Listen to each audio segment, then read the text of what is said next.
जानकारी के बिना किए गए काम में नुकसान होना तय है। कैसे, आइए बताता हूँ एक कहानी के माध्यम से, और इस कहानी का नाम है चंदन की कीमत। दोस्तों, एक समय की बात है, एक राजा था। वह जंगल में शिकार के लिए गया, लेकिन उसको शिकार नहीं मिला। शिकार को ढूंढते ढूंढते वह जंगल में काफी अंदर तक चला गया, और जिससे वह वापस अपने राज्य में लौटने का रास्ता भूल गया। वापस आने का रास्ता खोजते खोजते उसे बहुत ज्यादा समय हो गया। शाम होने लगी थी और भूख प्यास से उसकी स्थिति खराब होने लगी थी। चलते चलते राजा को जंगल में एक झोपड़ी दिखाई दी। वह राजा उस झोपड़ी के पास गया और उसमें रहने वाले एक वनवासी से राजा ने भोजन और पानी देने की याचना करी। उस वनवासी ने राजा का बहुत अच्छे से सत्कार किया और राजा इससे बड़ा ही प्रसन्न हुआ। और राजा ने वनवासी से कहा कि हम इस राज्य के राजा हैं और तुम्हारे आतिथ्य से काफी खुश हैं, इसलिए हम तुम्हें नगर में स्थित चंदन का एक बाग भेंट में देना चाहते हैं। आदिवासी द्वारा बताए गए मार्ग से राजा वापस अपने राज्य में लौट आया और साथ में वह आदिवासी भी आया।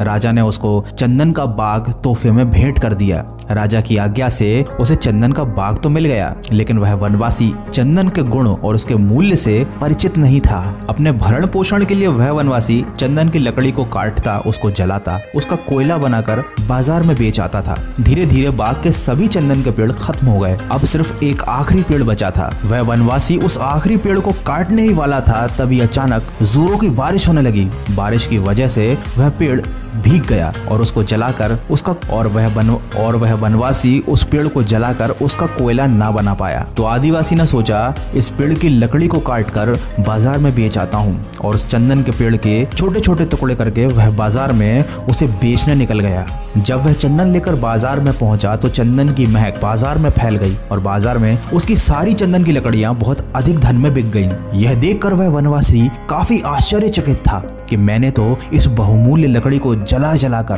कोयला बनाकर बेचा, जबकि इससे तो बहुत ज्यादा धन प्राप्त किया जा सकता था। और यह बात सोचकर वह वनवासी पश्चाताप करने लगा। उसे काफी दुख हुआ। दोस्तों, इस कहानी से हमें क्या सीख मिलती है? सही जानकारी के अभाव में जैसे उस वनवासी को नुकसान हुआ, यही बात हमारे जीवन पर भी लागू होती है। किसी भी खास काम को शुरू करने से पहले उससे जुड़ी सारी जानकारियां एकत्र कर लेनी चाहिए, तभी हमें उस काम में सफलता मिल सकती है।